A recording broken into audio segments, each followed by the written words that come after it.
Hi, my name is Ryan Kerr. This is Paige Brocknock and Peter Shantz. We're here today to talk about the country of Italy that we selected for our Busy 604 project. What we're going to talk about today is the history of Italy and how that shapes the economy today, the northern and southern economies that drastically are different, and also about where the country is today and where it is going.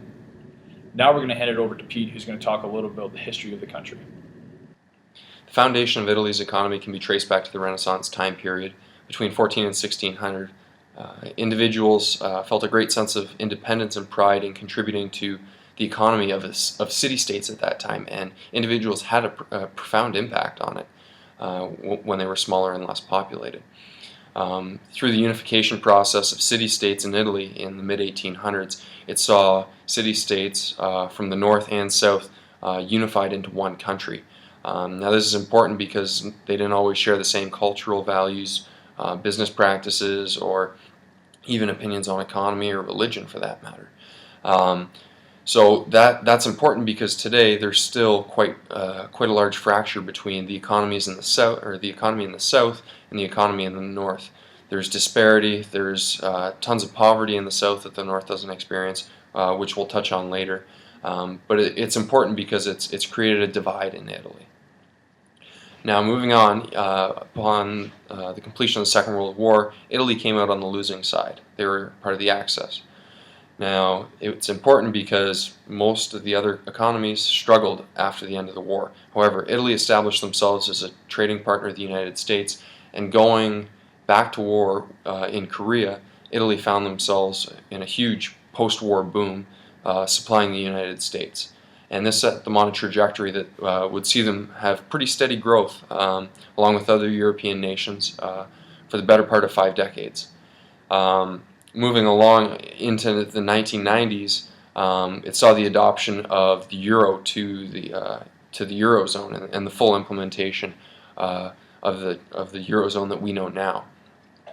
And this is important because right now the European Union's going through a crisis.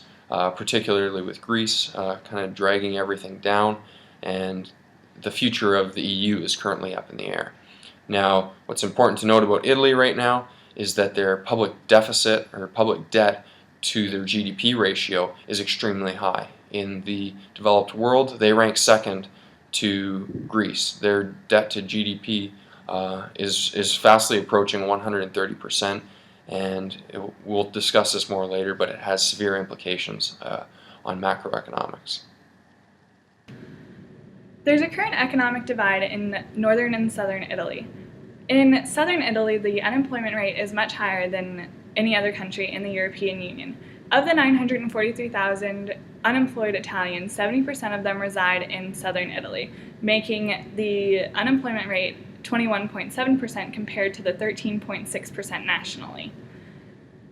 In Italy, the infrastructure digitally is lacking behind all of Europe, but in southern Italy especially, there is a slower infrastructure as well as a crumbling infrastructure in their justice system. There's corruption in the government with the organized crime, and the Port of Naples has fallen into disrepair, as well as the railroad tracks that they're using to move their exports were built in 1839. The only thing that is helping to revive their economy is their buoyant exports and cheaper exports. The exports in the north have grown 2.9% this last year, but in the south they shrank by 4.7%. Loans in southern Italy are harder to get based on the fact that the delinquency and bankruptcy during the recession happened. The infrastructure of the northern and southern portions of Italy have been compared to East and West Germany after the Berlin Wall was torn down. As Pete mentioned, Italy is one of the founding members of the European Commission that was formed in 1958. Also, Italy joined the Eurozone on January 1st, 1999. This is absolutely essential to cover when we're talking about the country of Italy. The European Union is one of the largest trading blocs in the entire world. The free trade agreement that is formed between the European Union gives them access to limited tariffs to a bunch of different countries in the area, and also gives their citizens access to consumer goods and services at a much cheaper rate that they would have been able to do besides if they were part of that agreement. And a practical example of this is a stat that we found that the top exporting countries that Italy has is 4 to 6 of them are part of the European Union. For example, it is Germany and France. And from the top importing countries, 5 out of the top 6 are part of the European Union. This gives them a massive advantage in terms of being able to be competitively have an advantage over some of the other countries if they were not part of this European Union. Another thing that we want to mention is when we're looking at Italy as a country, they're very connected to all the countries in the Eurozone. As we well know, the euro is the currency of Italy, and that is tied to countries such as Greece when it has economic downturn, that it affects their currency as well. This is something that we have to know if we're looking at this country as a suitable partner for us in the future. Italy being part of the euro, it is something that could be either an advantage in the future depending on the status and the health of the eurozone, or it could be a disadvantage if more countries such as the pigs, they start to go down.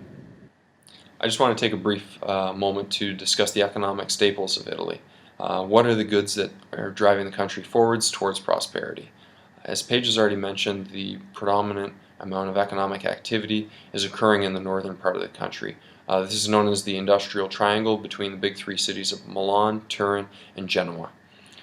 In the north, it has a very highly skilled labor force, and it's home to the fashion industry, textiles, as well as the leather and fine jewelry. As a whole, they're quite well known around the world for their jewelry as well as fashion, but it's also home to a very robust manufacturing industry, and that's based upon naval shipbuilding yards, a robust aerospace engineering sector, as well as the traditional automotive industry that they've become world famous for. On top of that, Northern Italy is also responsible for 8 of the 10 largest banks in the country, as well as 9 of the 10 largest insurance firms in the country. So the labor force in the north is very highly skilled, and it's reflective in the job market. From what we've researched, our group believes that Italy could be heading down a very dangerous road. You look at the debt to GDP that Greece had before their economy went spiraling downwards, was it around 170%? Looking at the Italian, their country's debt to GDP ratio is approaching 130%, and it is continually going in the wrong direction. It is our group's belief that this is a very dangerous road that the country of Italy could be heading down, and that if they do not correct these with fiscal responsibility, that this could lead to even more damage to the Eurozone and have a more catastrophic effect on that area and that region and the global economy as a whole.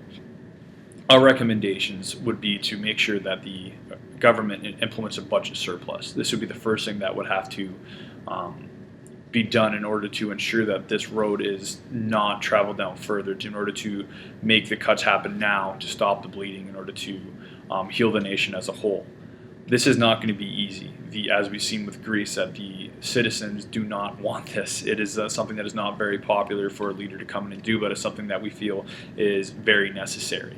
An example of this is what was mentioned earlier with the $13 billion that is in the underground economy or organized crime. This is something that has to be cut down on, as it can be taxed and it can be used for the purposes of taking down their debt. Also, as Pete mentioned, this is not going to be an easy process. The duality of the economy between the North and the South has been something that's been around for hundreds and hundreds of years, and this is not going to disappear overnight. This is something that the government has to be very intentional about, and if they do that, we believe that the economy as a whole can recover if the right actions are taken, and this is the only way that we believe that Italy will be able to return and improve themselves in order to become an economic power in the world. In this video, we've discussed the brief history of Italy, the North versus the South and the economic divide, the weaknesses and drawbacks in the South, the strengths in the North as well as the staples in their economy, and where the country is currently heading if they continue on the path that they're on.